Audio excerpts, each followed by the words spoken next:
people love him.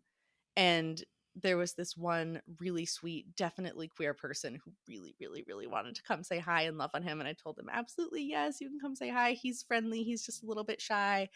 And they wanted to pet him so bad, but they were wearing this big yellow poncho, and he was so scared of the poncho and the big flag that they were carrying.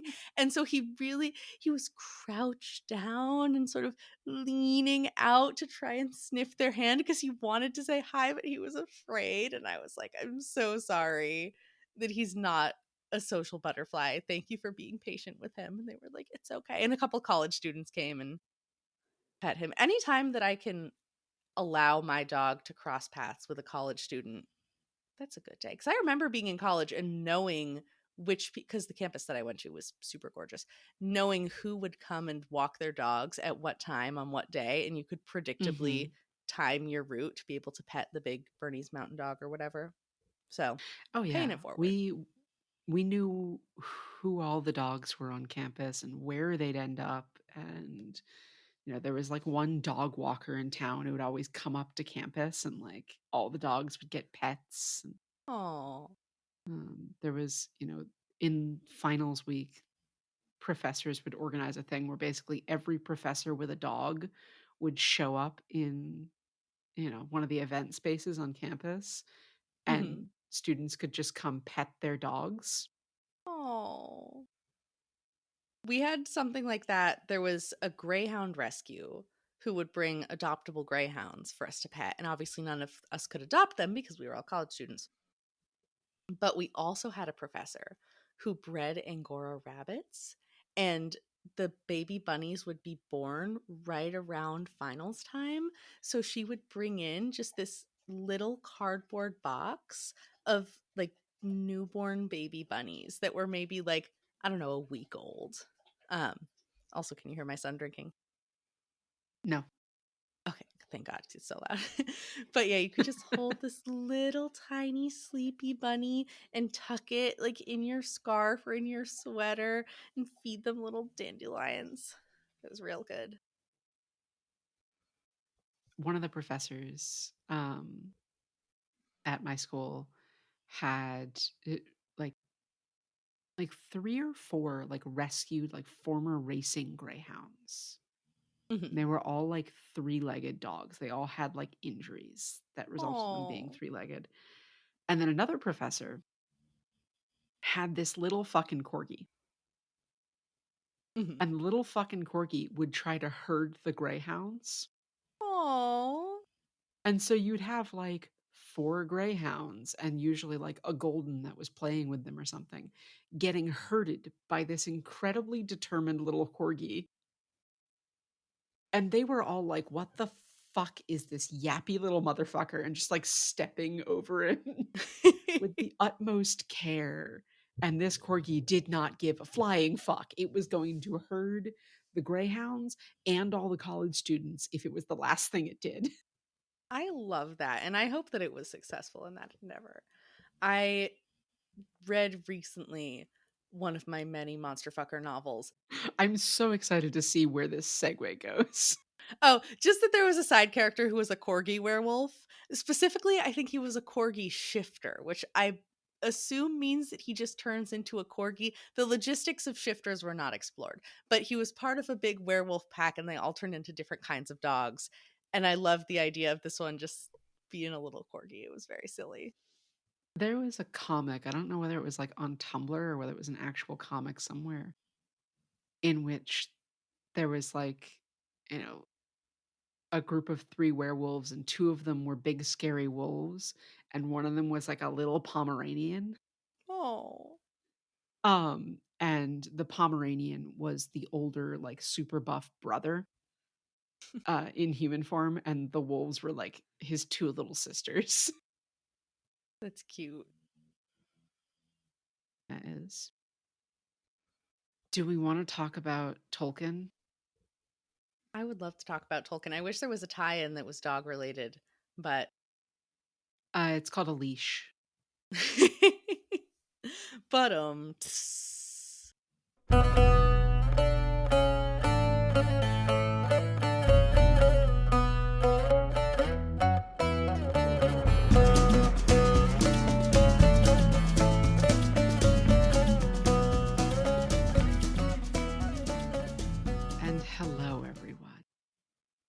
Welcome back to another episode of The Fandom Apprentice, where today, um, Sam and I, as your guides through Lord of the Rings, where Sam is traveling for the first time and I'm returning after an absence. We are today finishing the first half of The Two Towers, which is labeled as Book 3, covering Chapter 10, The Voice of Saruman, and Chapter 11, The Palantir. Anything to add, Sammy? No, nothing to add. Just gonna summarize where we left off last time because it's been a hot minute since we've Please. recorded. Yeah, so for you listeners, this has just been 2 weeks. For us, it's been a month because we had a lot of stuff going on in our own real lives. But last time we were talking about Flotsam and Jetsam. Most of the gang has reunited, and we pick up at the beginning of chapter 10, carefully picking around the wreckage to reunite with Gandalf and Theoden and all of their company who have gone off to talk to Treebeard. Mhm.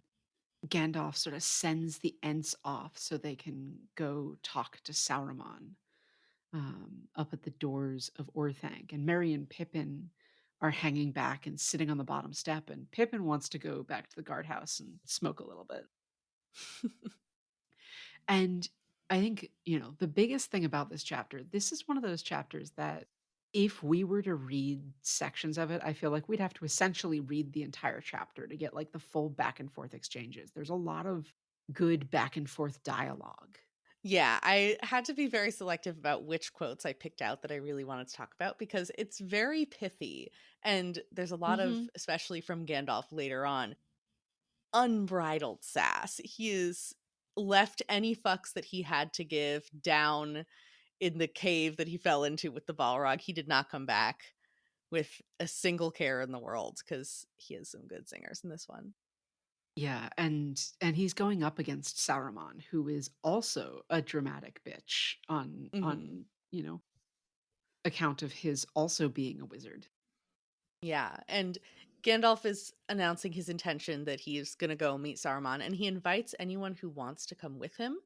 But he warns them not to fuck around and come because I think it's going to be funny because it is actually going to be very dangerous.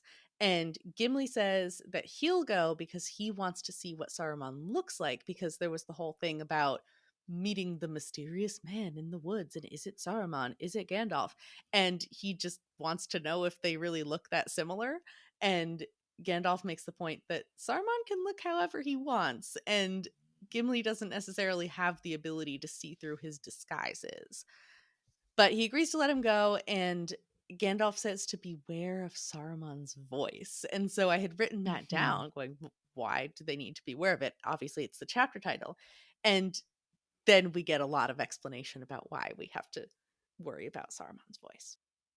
The other thing is I was thinking about the old man that the hunters see in the forest, who Gandalf says wasn't him. Mhm. Back in our episode where Gandalf comes back, we talk about Gandalf not being Gandalf until they say his name. Mhm. So, you know, they don't really confirm here necessarily that that was Sauron in the Hmm. forest. And so, I think if we wanted to, I'm not sure I doubt it's, what was intended. But I think if we wanted to, we could use that as further evidence of our like when Gandalf says it most certainly was not me, it's because it wasn't. That's a good point. And that's the kind of slippery little technicality that I feel like a wizard would be all over. Right. It was Aloran, it was whatever the body that currently contains Gandalf is, but it wasn't Gandalf. Mhm. I like that theory. That works. Anyway, that was just one thought. Yeah. It also fully could have been Saruman or a projection of his. Um, but Wormtongue greets Gandalf. And Gandalf is like, I'm not having this. Go get Saruman. Yeah, no, I'm not dealing with you. Go get your boss. We know how this is gonna go down. And I would like also to speak to the manager. literally. Well, the new manager is Treebeard, technically, in this case. But Mhm. right before that, we're getting confirmed who's going, who's not gonna go. Theoden is going, and Gimli also restates that he wants to go, which is already established, but also volunteers Legolas and says, Legolas and I wish for a closer view. We alone here represent our kindreds. We will also come behind. So makes sense. They want to represent their people. That's great. But there are three options in my mind for why he said that. Option one is Gimli and Legolas talked about this beforehand, and Legolas expressed that he wanted to go. Option two, Gimli just knows Legolas well enough that he doesn't have to ask. Obviously, he wants to come. That's fine. Option three is the funniest one to me, which is that Gimli just volunteered Legolas by surprise. It's like, oh yeah, he wants to come too. He's coming. Legolas just going, wait, what? I did not want to go to the big scary tower. Gandalf said I didn't have to go. I'm gonna stay here with the hobbits, actually. Um, and I really like any of those interpretations, but there's there was the time that Aragorn said that they didn't want to stay in Theoden's hall because they had to keep going. Just whenever somebody speaks for the other members of the party, I just like to speculate about how the other members of the party feel about that. Legolas going, "We will talk about this later." Um, there's a line here, Merry and Pippin sat on the bottom step, feeling both unimportant and unsafe. Hmm. Like, oh, that sucks. Yeah. Uh, but moving on now to Saruman showing up. Yeah. Says, and Saruman starts talking to them, right? His Mhm. voice low and melodious, its very sound in enchantment. And I think I've at least gone on record talking about my, for lack of a better term, voice kink. Um, I don't think you have, Catherine. Please elaborate. have I not? I don't Um, know if you have, bestie. I think there is a substantive but most certainly incomplete list of such things as they pertain to your interests in my mind. But I don't think that one's on there. So, oh, yeah. well,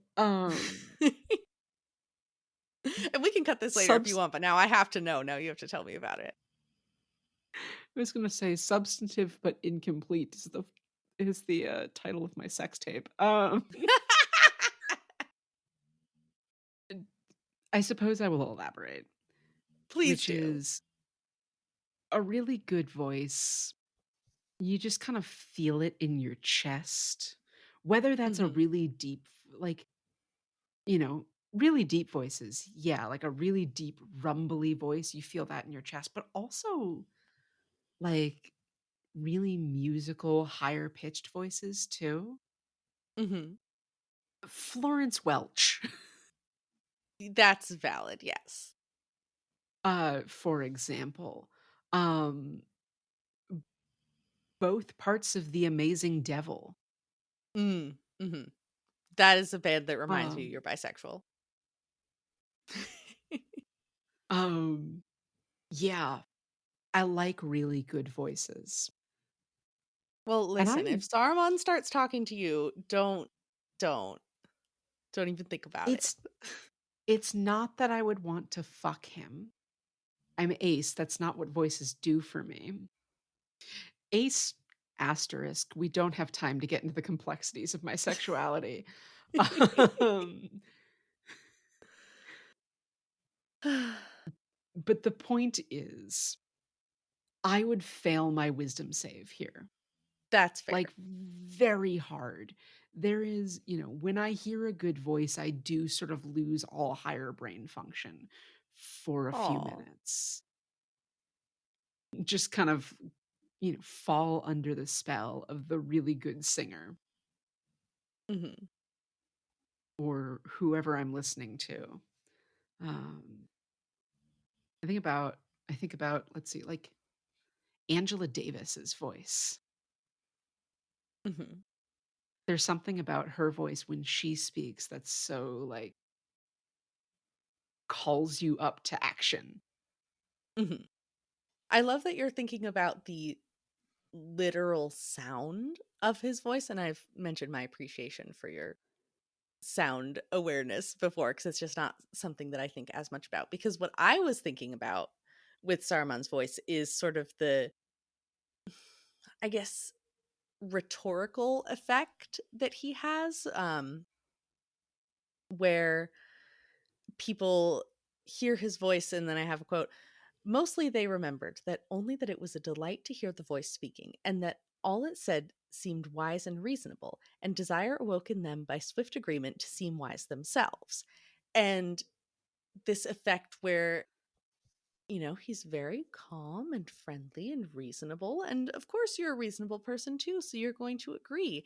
And that just makes me think of so many real world people, politicians, billionaires, just human beings in the world who just rely on this calm, very reasonable persona to make you feel like you're crazy if you don't agree with them. And that just it scared me and it distressed me to think about because that's a real thing. You don't need magic to have that effect on people. It is just a way that some people are. And it's really scary. I I have written down that Saruman is giving off, like, big evangelical energy. Yes. Right? Because the way he's talking to Thea and he's like, "Oh, I had hoped so much we could be friends. You're so good. You just have to let me save you." Mm. You know? "Still, I would save you and deliver you from the ruin that draws nigh inevitably, if you ride upon this road which you have taken. Indeed, I alone can aid you." Mm. Yeah, and that, yeah, I am the only one who has access to special knowledge that can help you. Fuck that. Yeah, big evangelical, big cult leader, big abuser vibes here. Big also toxic masculinity that any kind of emotion makes you weak and wrong and hysterical, and that only by being perfectly calm and perfectly rational can you have anything to say it's worth listening to. And because I have known people in relationships with men who will use that argument to say, oh, well, you're being too emotional, you're not thinking this through, and just completely ignoring the substance of whatever they're saying. So there's so many just layers of shittiness of real world people. And whenever evil people or evil situations in a book really closely resemble something that could plausibly happen in real life, that's when it really gets me. And so much about this back and forth just got under my skin in a distressing, but also a wow, Tolkien is really skilled way. With the toxic masculinity thought, Saruman, he's presenting all of these sort of like long soliloquies where he is, like you say, sort of calmly presenting these ideas. And then as soon as somebody speaks up against him, he immediately turns on them and it's like, I wasn't talking to you, or Hmm. you don't have the experience to be here. Like, he flips out on Gimli when Gimli's like, he's lying to you. We're not here to beg him for shit. Only person I beg is Legolas. Um, and when Aemer's like, Uncle, we are in danger. Remember that he is the reason your son is dead. I Um, love Aemir in this. And I had written down what he said because Saruman just flips between so many different tactics over the course of this conversation, just trying to see what's going to land. And he goes in with all of this flattery towards Theoden, which upsets the writers because it makes Gandalf seem like a dick by contrast. Going, oh, well, when Gandalf showed up, he was kind of mean, but Saruman is being kind of nice, so maybe we should listen to him. And Aemir is going, what the fuck are you talking about? Now we feel the peril that we were warned of. Have we ridden forth to victory only to stand at last amazed by an old liar with honey on his forked tongue? So would the trapped wolf speak to the hounds if he could. Like, yeah, thank you, Aemir, for reminding us all of what's going on. Right? And then Sauron sort of tries to say that like Aemir is too young to have anything to contribute to this conversation, too inexperienced. Slay whom your lord names as enemies and be content. Meddle not in policies which you do not understand. Um, But then right after that, he's basically negging him. He's insulting him and going, if you were king, you could make the decisions and maybe I could help you be king a little bit, which is also just stupid. But yeah. thankfully, Theoden is able to resist, and Hmm. Saruman is talking about, oh, but we could have had peace. We could have been friends. You're being. That's like the fucking girls' neurons connecting in my brain. That's like girls who would be mean to me in middle and high school and then go, oh my God, I was just trying to be nice. And then they were very much not trying to be nice. This is like that. Hmm. And then Theoden basically responds to that with, yeah, there will be peace when you're dead. And then I Wow, assume wow, air horns just wow. kind of go off at that point. Oh yeah, absolutely. But I want to dig into two lines here because actually, like in the lead up to when Theoden Yes. says that, right? Um, there was one thing that I think Saruman did say correctly, but then he loses it immediately, right? Mhm. He goes, "You have won a battle, but not a war, and that with help on which you cannot count again. You may find the shadow of the wood at your own door next. It is wayward and senseless and has no love for men." Mhm. Because we've talked about the fact that the Ents and the Huorns in particular aren't really focused on Sauron and therefore Sauron as the enemy. They're focused on whoever has done harm to them. Mhm. Right now, this is an enemy of my enemy is my friend sort of situation, and they are too old to fall into the modern morality, right? We've discussed this before that the older beings are, the more they are able to operate in morally gray areas. Mhm. Um, but then he promptly turns that around and goes, like, am I responsible for the deaths of your men just because we went to battle? If so, like, you're responsible for the deaths of many, many people, you know, and you've made peace with some people that you've fought in the past. Like, can't we do that now? And this is where he loses Theoden, right? Because Saruman says he didn't want war. It was Theoden who went to war. Um, But Saruman was the one who was invading the Rittermark in the first place. It's very United States core to turn it back on Theoden here and make the Rohirrim the aggressors in this particular conflict. Mhm. And then he says, like, the hands of the whole house of Eorl are covered in blood since in the past they've gone to war. And like, it is true that commanders are responsible for the lives of their soldiers. And it is also true that we have previously established that the Rohirrim are colonizers. Yeah. Like, there is definitely blood on the hands of the House of Eorl. But also, we can give Theoden some credit here. Where he's been in this war since he was freed from Wormtongue's influence, has been at the front. He has been on the front lines with his own blade in hand, while also trying to make sure that his people are being, led by somebody competent, by Eowyn. But he is not saying, I will order, my soldiers to go and die. He's like, I'm gonna go and put my life on the line. And if I don't come back, cool. Eowyn's gonna be ruling indefinitely then. Mhm. Right? Um s- like he was under Sauron's influence, and still Sauron was hassling his borders, which, led to the death of his son. Yeah. And so Sauron being like, we could be friends. I think is where he loses Theoden, because Theoden knows that Sauron has already tried to be friends, already tried to influence him through Wormtongue. Mhm. He knows what his and during that quote unquote friendship is when his son died. And Aemir has already reminded him of that. Yeah. Um, and so that's when I think it flips, and that's when we get the, we can make peace when you're dead, and air horns go off, and the entire army behind him just goes, "Oh shit."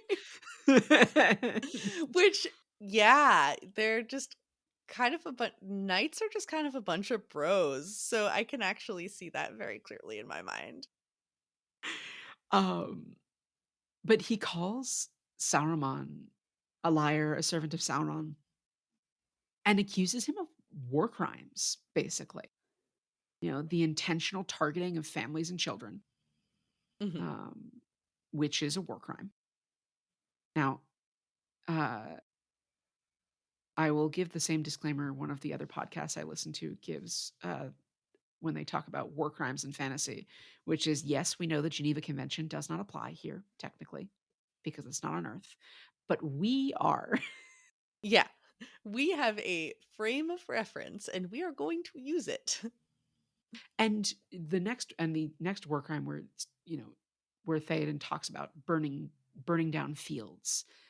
The scorched earth policy used against non-combatants was banned in 1977. So like Tolkien wouldn't even have considered that a war crime.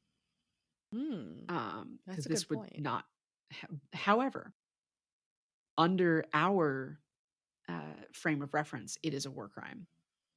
Um, and the desecration of the dead, when they talk about hacking Hama to pieces where he lay dead, Mhm.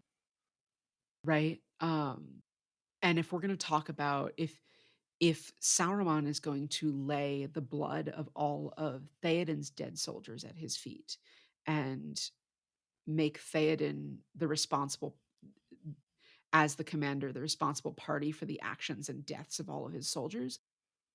Unfortunately, that also makes him as the commander of the orcs and the other men that he had recruited, makes him responsible for their actions. Yeah. Um, and this is where Saruman turns and gets pissed, right? Very, Mhm. as we were sort of saying before, evangelical when you won't accept Jesus into your heart, or cis man when you won't fuck him. Mhm. Calls them cowards, as swift to fly as to advance, and says that, everything he was doing was beyond Theoden's understanding. And Um, he insults Theoden's Hall and his people, and the mask is just fully off. I think it literally says that he's hissing. Um, he talks about all of the Rohirrim deserving either the gibbets or gibbets. I'm not sure of the G sound, but I had to Google that because I didn't know what that word meant. Apparently, it refers to any form of public execution. So he thinks that all of the Rohirrim should be publicly executed, and they're all terrible, rolling around in filth. And yeah. Well, and specifically, the gibbet often referred to basically an iron cage in which a body would be displayed after public execution so that it could be eaten by crows. I think I've seen those in Baldur's Gate. I can visualize that. Yeah, Baldur's Gate, pirate movies. Hmm. Yeah. Yeah. Um, but he has a phrase sort of at the end where it says, you know, talking about how what he offers is beyond Theoden's understanding. I have offered it again so that those whom you mislead may clearly see the choice of roads, right? He's trying to do his best. He's lost Theoden and he knows it.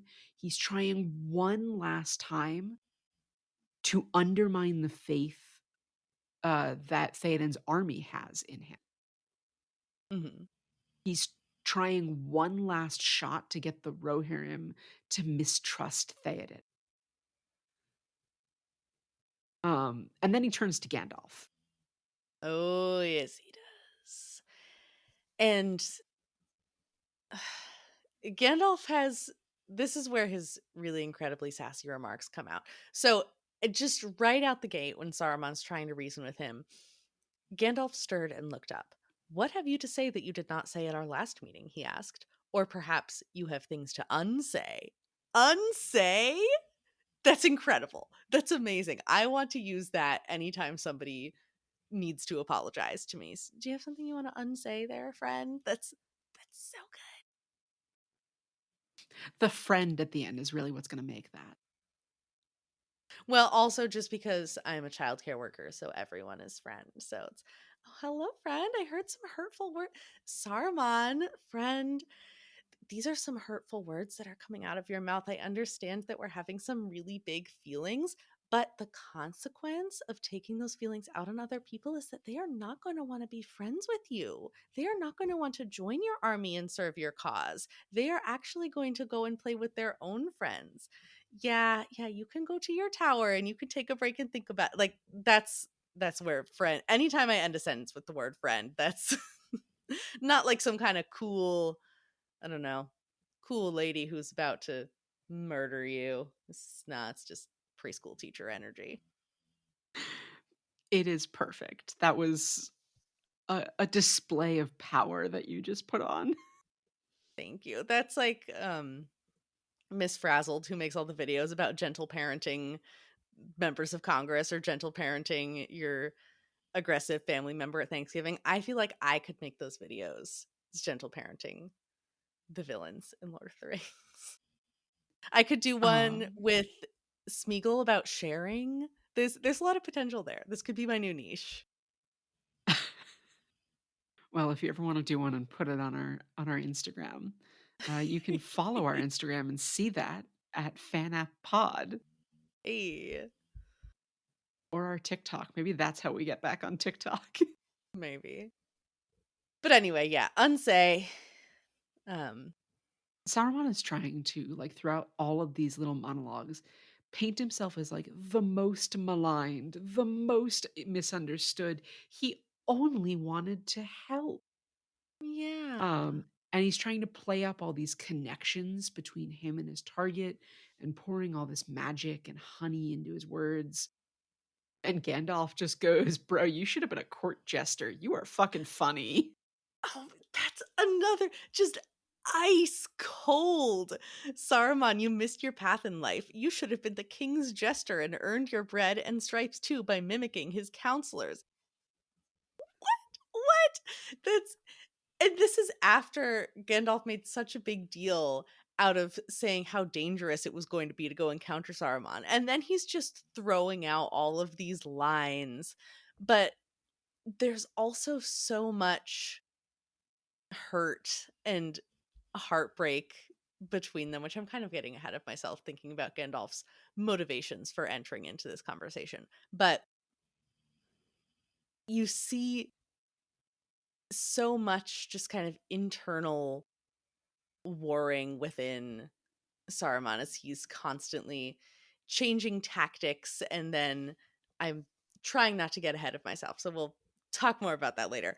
But one of the other things that he tries when he's trying to appeal to Gandalf is, like you said, making himself appear maligned and misunderstood and saying, "I feared my eagerness to persuade you. I lost patience, and indeed I regret it. For I bore you no ill will, and even now I bear none, though you return to me in the company of the violent and the ignorant. How should I? Are we not both members of a high and ancient order, most excellent in Middle Earth? Our friendship would profit us both alike. Much we could still accomplish together to heal the disorders of the world." And that part almost even had me. I was thinking, okay, well, if they work together, that could be good. Almost fucking had me. But A, he's still evil. And B, I knew I knew that that wasn't going to work on Gandalf again just cuz he's evil and Gandalf knows better. But also his rhetorical strategy there is tearing down everyone who's not him and Gandalf. That's the way that he's trying to build rapport, is saying, everyone who's not us sucks. We're in the highest and most ancient order. We're very smart and very cool. But Gandalf doesn't underestimate the little people.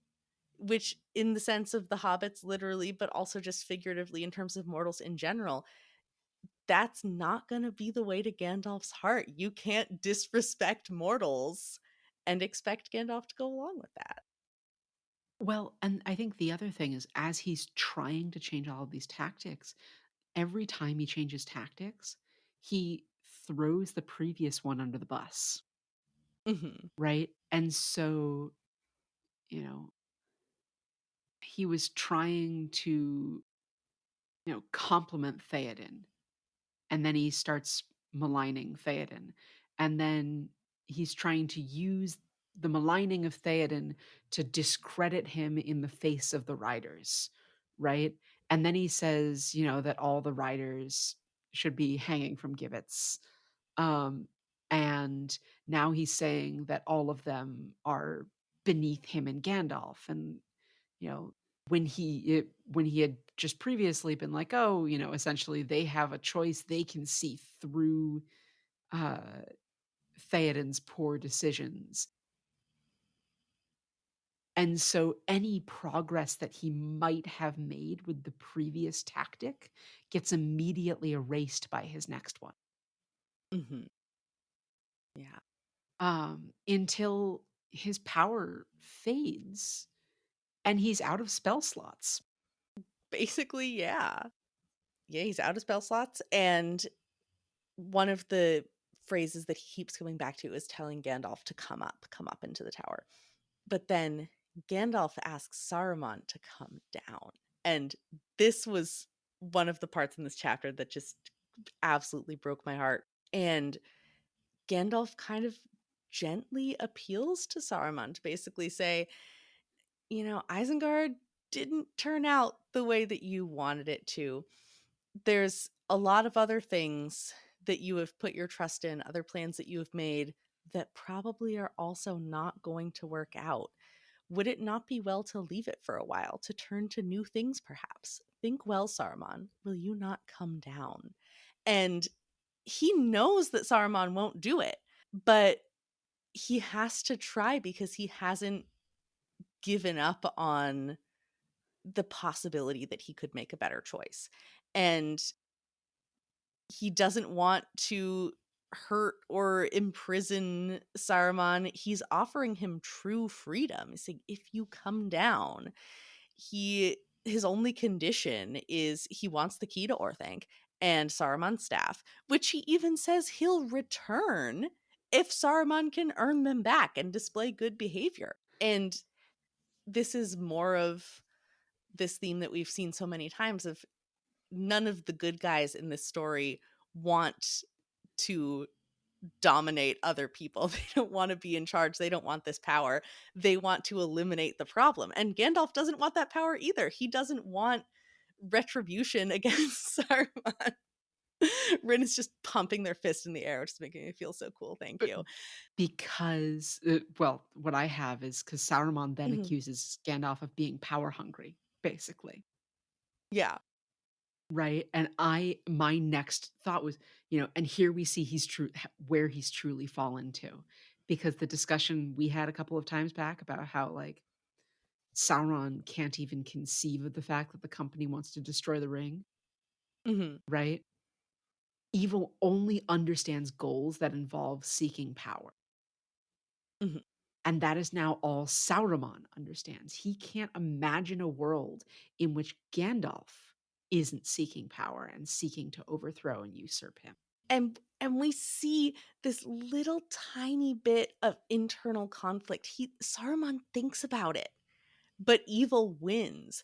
And this just seems like a much more extreme version of what we saw happen with Boromir and happen with Frodo when they really come under the ring and Sauron's influence, respectively, of this inner war, this battle between two voices.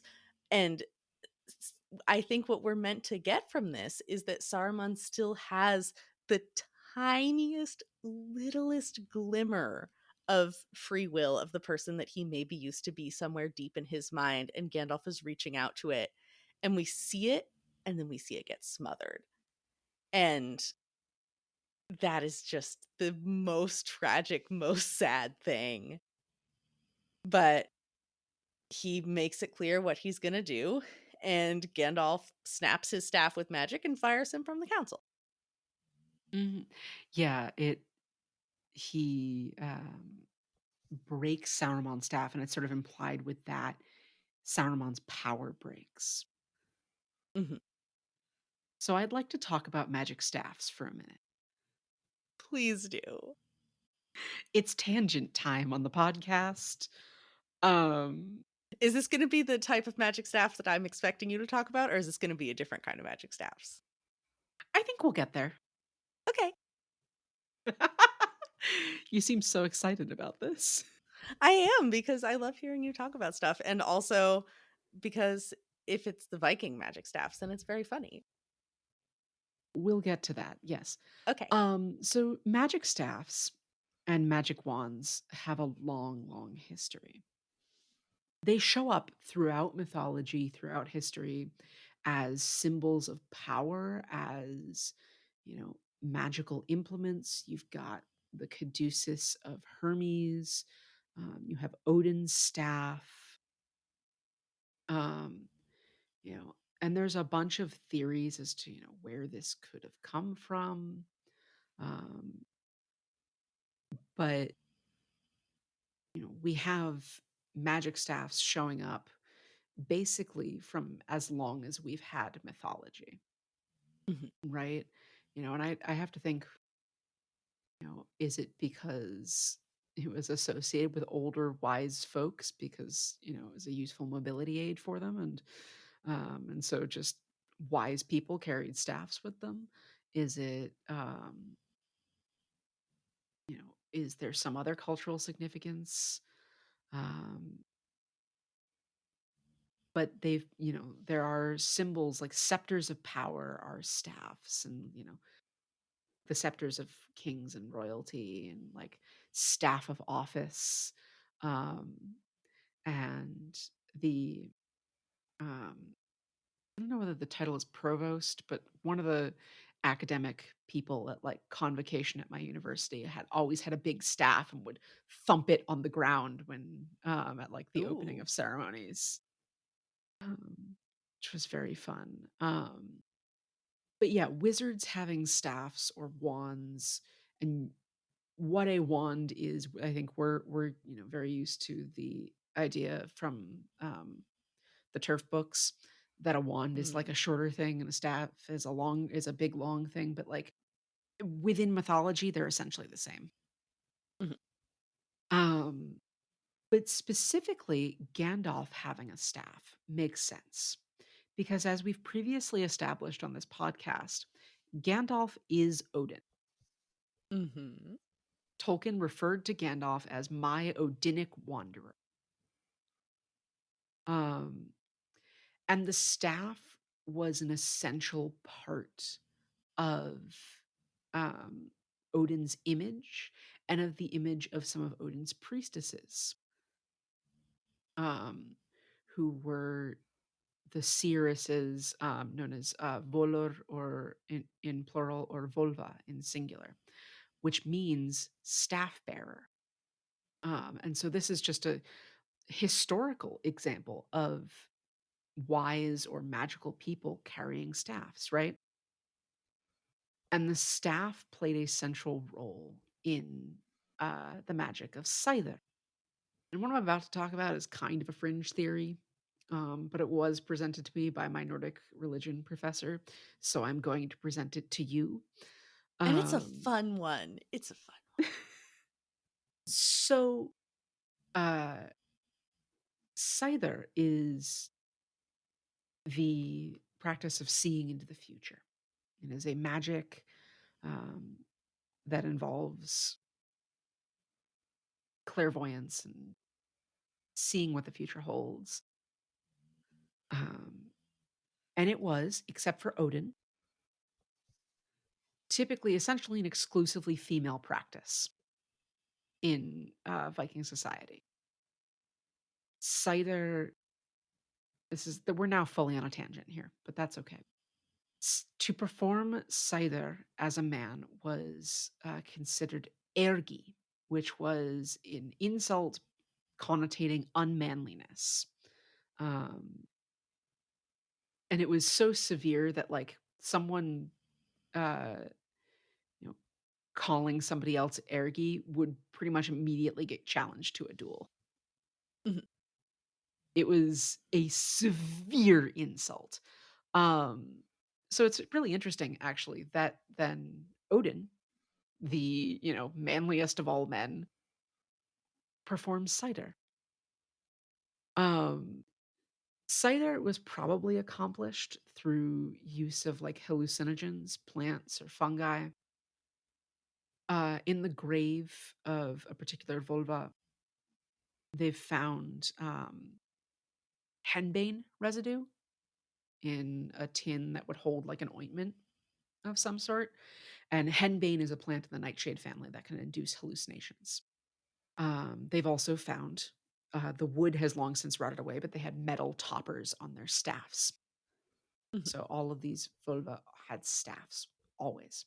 Their name literally means staff bearer, as I said. Um, so the meaning of ergi is a penetrated man. Justice for So bottoms. Slander. listen, Continue. cider and hallucinogens in general are best absorbed through mucous membranes. Um, and what was the largest mucous membrane in occurring in approximately 51% of the human population? I like the phrase, I like the use of the term was. It implies that this has changed. What is the largest mucous membrane occurring in approximately 51% of the human population, Sam? Oh, do I just why do I feel awkward saying we've talked about so many aggressively horny things on this show. Why do I suddenly feel The bashful? vagina, Sam. Yeah, that. Um, so, as my mythology professor said, witches ride broomsticks, uh, Voller ride staffs, perhaps smeared with a hallucinogenic substance, which could potentially be why it would be said to be ergi for a man to engage in cider. Incredible. So I just wanted to share that with our audience. It's not a super like mainstream theory from what I could find, but my professor really enjoyed telling us that. So I've enjoyed spreading that knowledge around. After the whole staff breaking situation, there's a mysterious orb for us to deal with later, but that just kind of plops out of the sky and that's put aside for the next chapter. Gandalf debriefs the gang on his perspective on what happened. Mary asks if it's likely that things would have turned out differently than they did. And Gandalf says it's not likely, but it's possible that things could have gone differently. It's like I said, that sort of glimmer of free will still existing within Saruman. But Gandalf gives his two reasons for why he even wanted to try. And the first one was just mercy because he understands that everyone is suffering because of this evil and he doesn't want Saruman to suffer. He wants him to live a good happy life as a cool wizard guy. But far less charitable, it would have been really helpful to have him as an ally. And if there was any chance that he could have gotten him to come around, it was worth a shot. And Yeah. then Pippin asks what Gandalf will do if Saruman ever leaves the tower and how he'll punish him and get him. And Gandalf explicitly explains what we were talking about before, that he has no desire to have mastery over Saruman. He just wants him to stop being evil. And then we get more Ent stuff, which More end literally, stuff. literally made me cry this part. So Legolas and Treebeard are talking, and they talk about his and Gimli's plan to visit and their cute little romantic trip that they've planned. And Treebeard is saying, I would love any elf that you want to bring along. And Legolas goes, well, he's not an elf, he's a dwarf, and he has an axe, but it's for cutting off orc heads, not for cutting down trees. So it's fine. So Fangorn is like, it so the hunters finally meet Treebeard. They haven't met Treebeard up to this point. Mhm. And, Legolas like asks Treebeard if he can visit Fangorn, and Fangorn with Gimli, right? As you were saying. And Yeah. Fangorn is like, our axes in dwarf hands, that's a tall ask. Like, why is everyone so fucking mean to dwarves? Because I Yeah. notice, and I'm not like Treebeard never actually gives his permission, even after Legolas is like, it's for cutting orc heads, not wood. Treebeard just Mhm. says, let's not be hasty, and like moves on. Mm. That's a good point. Yeah. So be nice to dwarves. Good lord. Yeah. But you know who Treebeard is very nice to, who he loves more than anything, is Merry and Pippin. He loves his little hobbits. We have become friends in so short a while that I think I must be getting hasty, growing backwards towards youth, perhaps. But there, they are the first new thing under sun or moon that I have seen for many a long, long day. I shall not forget them. And he puts their names into the list that he was talking about. He puts the hobbits into the list. And not only are they on the list, I texted you in all caps when I was reading this part earlier Uh-huh. today. They're not only are they on the list, they're in the same verse as the Ents. They are up top in the most important verse. Ents, the earthborn, old as mountains, the wide walkers, water drinking, and hungry as hunters, the hobbit children, the laughing folk, the little people. Their eternal friendship is memorialized in the song, and they shall remain friends as long as leaves are renewed. Uh-huh. Ah, what? Mhm. It's so Ugh, good. yeah. And then, as further contrast against his not giving full permission to Legolas and Gimli, he entreats Merry and Pippin to please, please, please come back to Fangorn if they can, and send word just to like let him know how they're doing, but also if they see any Entwives or any sign of Ents or anything around the Shire, just to let him know. And it was just so sweet. It was very fun. But they're all on sort of their way out. Um, and Gandalf asks the Ents to flood Isengard again so that Saruman can't escape through any tunnels. And the Ents are going to stay. The Ents and a bunch of really old trees are going to stay and watch and make sure that Saruman doesn't leave. Because the trees are coming back to Isengard. And that's the part that made me cry when I realized that. Because we had spent so long really emphasizing that there is nothing organic here. There's no plant life. The natural order has been totally destroyed. But nature is coming back and the trees are returning and they're going to keep the evil in check. And it was beautiful. Also, I just had kind of a hard day. So I was really in my feelings about a lot of this. But like, it was so good. I love the Ents. I love them so much. And they're just standing in a circle around Orthanc, being beautiful, lovely Ents and Hjorns and trees, but also just fucking staring at Saruman so he can never escape. That's gotta be fucking terrifying. As you look out, you like glance out the window and it's like, oh, look, a bunch of trees. And then you look back and it's like, oh, wait a goddamn minute. Yeah, they're fucking That scary. is the fury of the earth itself standing outside. Mm-hmm. But anyway, they say, until 7 times the years in which he has tormented us have passed, we shall not tire of watching him. So good. So he's fucked. Mm-hmm. But anyway, do we have anything else for this chapter, or should we move on to the Palantir? That Palantir? chapter was just such a roller coaster. There was witty zingers and also huge tragedies and the big victory of nature coming back. It was a lot. I'm glad the Palantir is a much more chill, less eventful chapter because I couldn't have handled two of those back to back. You're But I'm ready to referring to move this on if you chapter as are. chill and uneventful? It, emotionally, yes. Okay. It didn't affect my heart in the same way that the last one did. I mean, it still has stuff, but That's I fair. have much shorter notes. They ride away from Isengard. Guard. I had to get it in one last time. I don't believe you that that's the last time, but I appreciate your optimism. Thank you.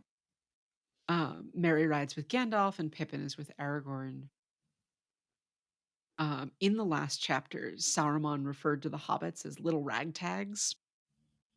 Mhm. And so Merry references this to Gandalf and asks him, if they're going far today. He says, I don't know how you feel with a small ragtag dangling behind you, but the ragtag is tired and would be glad to stop dangling and lie down. Hmm. That's his version of the missile is EP. The ragtag is tired. The ragtag has had a hard day of being insulted and maligned by an evil wizard. And Gandalf says, like, don't let Saruman's words get you down, and compliments him and Pippin on their escape and also like being concerning and scary to Saruman. And Mary's like, that's nice. Thank you for your compliments. Are we going far tonight? Yeah. He keeps Mary keeps pressing.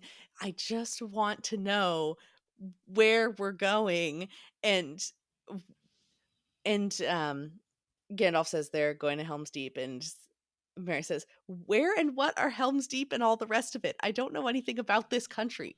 Then you'd best learn something if you wish to understand what is happening, but not just now and not from me. I have too many pressing things to think about. All right, I'll tackle Strider by the campfire. He's less testy. Because Mary just wants to know how far they're riding. It's a simple question. But because magic makes you Yeah. dramatic, Gandalf is incapable of providing a simple answer. Yeah. I did also like the line a little bit earlier where where when Mary asks his question for the second time, Gandalf says, "A most unquenchable hobbit. All wizards should have a hobbit or two in their care to teach them the meaning of the word and to correct them. I beg your pardon." Um, and yeah, all wizards should have a hobbit or two in their care. It seems to have done wonders for Gandalf. Yeah. But Gandalf says like he hasn't figured out quite the link between Sauron and Saruman yet. Like he knows there's a link, but he's not quite sure what it is. Mhm. And then we sort of we rest for the night and Pippin and Merry have a little debrief. Yeah, they're talking about if Gandalf seems different, how he's different now that he's come back, and they're pondering the orb. They want to know what the deal is with it. I And love that that is a legitimate line in this book. They're pondering ponder, it. pondering the orbs. And Pippin sneaks off to find it because he can't get it out of his head. And I don't know if you have more specifics on what happens when he gazes into the orb. He's very clever with how he gets it because Gandalf has it sort of next to him in his bedroll area, and Pippin switches it out for a rock so that Gandalf won't notice it's gone. But he gazes into it, and there's mysterious fire and swirly things, and then he screams and passes out. Yeah, I mean, he then describes exactly what he saw. Um and True, true, yeah. like exactly what happened to him. And I didn't really look too much into this, but again, like staffs, crystal balls, and the like have a fairly long history. They are, I don't have, um, unfortunately, fun stories about them. I'm just like, staffs and bowls. I was gonna say maybe there's a crystal Kegel egg that somebody can stare into. Oh, God. Um, but anyway, Anyway. um, when Pippin sort of, screams, Gandalf ends up finding him, and Pippin like thinks he's Sauron for a minute until Gandalf cast a spell magic on something and gets Pippin to describe what he saw. Mhm. Um, he was questioned by a voice, and he saw a great tower and beings flying around it. Um, and this is definitely Sauron they're referring to. Pippin talked with Sauron. Yeah. Mhm. Fuck that. And Gandalf was like, "You got so lucky, dude." Yeah. And oh, I guess we didn't mention this earlier, but the reason that Pippin was drawn to it was because when it was thrown from the tower, Pippin was the first one who picked it up. Yes. He was the first one to touch the weird cursed object, and so it called to him. It drew him in. And Gandalf basically went, "Give me that. You shouldn't have that, Pippin. Give me." Yeah, and he admits in a minute that he wasn't sure what it was at that point, but he knew that like he shouldn't that Pippin should not be holding it. Mhm. He had suspicions as to what it was, but wasn't 100% sure. Yeah. Um, but as they start making their plans as to what to do about this situation, a shadow and cold and fear watches over them. Nope, nope, nope, nope, nope. And Gandalf calls out, like, fuck, that is a Nazgul. Like, wake up, don't wait for the dawn, go now. Mhm. Right? Um, and Pippin ends up riding with Gandalf ahead on Shadowfax as the rest of the party prepares to go back to Helm's Deep with Aragorn and the king. And on this ride, this is where Pippin explains the Palantir, which it was previously identified by Gandalf and Aragorn, like in a conversation. They mention what it is.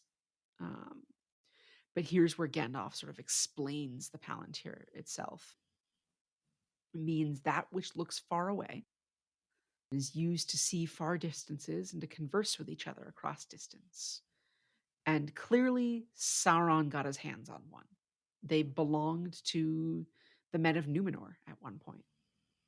But Sauron got one, and that is how he got the mind of Sauron. And my understanding from the way that Gandalf described it is that this is the only one whose location is accounted for. That there used to be a whole bunch of them and they could all talk to each other and it was really cool. But now some of them are confirmed destroyed, some of them are lost, and they're so ancient that Gandalf and the council didn't even really think about them as being a potential issue because they were just kind of these lost artifacts. But now, because there's only this one that's in working order, it's sort of a corrupted it's corrupted by Sauron's influence, but it's also kind of corrupted because it's not part of the network that it's supposed to be a part of, so it's not as powerful as it would have Mhm. been back in its day. It can only see little snippets of things happening throughout the world. Right, and Um, one of those snippets is unfortunately in the Dark Tower with Sauron. yeah. And it's just been so thoroughly corrupted that the more time you spend interacting with it, the more it sort of just eats away at your brain. Yeah, and Pippin is like, listens to Gandalf's page and a half long description of there used to be 7 of these. Goes, like, shit, I didn't know. Um, and I'm a little annoyed at Gandalf here. He's like, you knew you were being foolish, but you know, um, and basically like tells him he should have resisted, but also he couldn't have resisted. You had to get hurt to learn, Mhm. which is not really a sentiment that I agree with. But I have decided to suspend my disbelief and treat this like a charm effect or something where you have to take damage to be able to reroll your save. Okay. Sure. That makes sense. That is how I'm going to get through this without being annoyed at Gandalf. Yeah. Because otherwise I'm annoyed at Gandalf. Yeah, because Gandalf could have just explained what it was And he's putting so much energy into avoiding Pippin's questions, he might as well just answer the fucking questions. So, yeah, it's kind of, yeah, it's patronizing because it's assuming that he can't handle it, can't understand it, but then also just throwing Pippin to the metaphorical wolves, saying, "Oh, fuck around and find out." It's not really compassionate either way. Yeah, when sort of knowing that Pippin is inquisitive and young, Mhm. like he's he doesn't have a fully formed prefrontal cortex yet. Yeah. Um his decision-making skills are not fully there. Like, what happened to hobbits teaching you the meaning of care, Gandalf? Yeah, I'm not really sure how this fits in with the rest of Gandalf's characterization, but he's always been annoyed with Pippin, and he did just come back from the dead. So maybe we can, like you said, suspend our disbelief a little bit. And also, in addition to all of this, talking about the orb while they're on Shadowfax together, Gandalf talks for so long just about how great Shadowfax is and how much he loves him and how he's the best horse ever, which was just Mhm. really cute and delightful. And saying, yeah, he's going fast, but this isn't even that fast for Shadowfax. He's like the fastest horse ever. And he doesn't need a saddle or anything because he's just so great and so cool that if he decides to carry you, you're fine. And it's just delightful. He really loves his horse. It's a great time. And there's one other topic that they discuss, which is the Nazgul, Yes. and discuss that it's the Black Riders Hmm. flying overhead now with flying mounts. Um, They've been and it upgraded wasn't from coming their. for Pippin. Mhm. They're horses that got drowned by Elrond. Yep. Whoopsie. Um, but the Nazgul wasn't coming for Pippin because, like, even at the end of the day, with all the powers of the Dark Lord, like, time still exists. It still takes time to make that crossing. Um, it was already on its way because Sauron fucked up. Mm. He's, currently safe from the Nazgul while in Orthanc, but Sauron now thinks that Saruman is directly standing against him, Ooh. which ultimately, as we sort of got hints about, like, that probably, if Saruman had managed to win, would have been the state anyway. Mhm. But now he is not going to be a threat to Sauron. Yeah. And it means our heroes actually have a chance, perhaps. But anyway, they are headed not for Helm's Deep, but for Minas Tirith. Finally, at long Yes. last. And that's where this section of the book ends. Hmm. So, Sam, we're going to leave these characters behind for a while. Oh, are we back to? I fucking forgot about Sam and Frodo because we've spent so much time with this crew now. Yeah, we will not return to Gandalf and Merry and Pippin and Aragorn and Legolas and Gimli until Return of the King. No, they're my guys. I'm gonna miss them. Because we Yeah, focus I on the mean, me main too. character or something. The main quest line, the central piece of this. Um, yeah. This I think actually is, when I've done my readings of the series, why I always have a bit of a tough time continuing past this section. Mhm. Is I feel like I have to push through the change in perspective Yeah.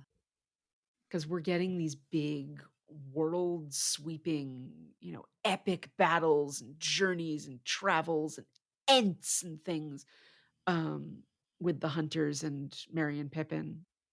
And then we're about to go to our favorite gays. Yeah. And I feel like at the beginning of this book, we got such rapid back and forth between all of the different groups' perspectives. So it was fine because it was just, we're changing who we're with every chapter, every other chapter. That's fine. But now we've gotten such a big chunk of so many characters together. You get kind of comfortable with this being our story. So Mhm. it'll be good to be reunited with Sam and Frodo, but I am going to miss everybody else. Yeah, we will come back to them. I promise there is quite a bit left in their story.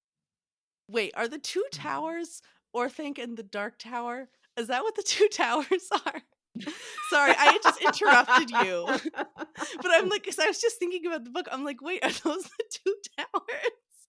Are those the towers? Or am I wrong? Are there different towers? um, yes. Yay! Sorry, I Uh, didn't mean to interrupt your flow. It just occurred to me, and I was like, wait, got it. so which towers are the 2 towers? Um, sort of are up for debate, right? Oh, okay. Spicy. You know, it could be the Dark Tower and Orthanc.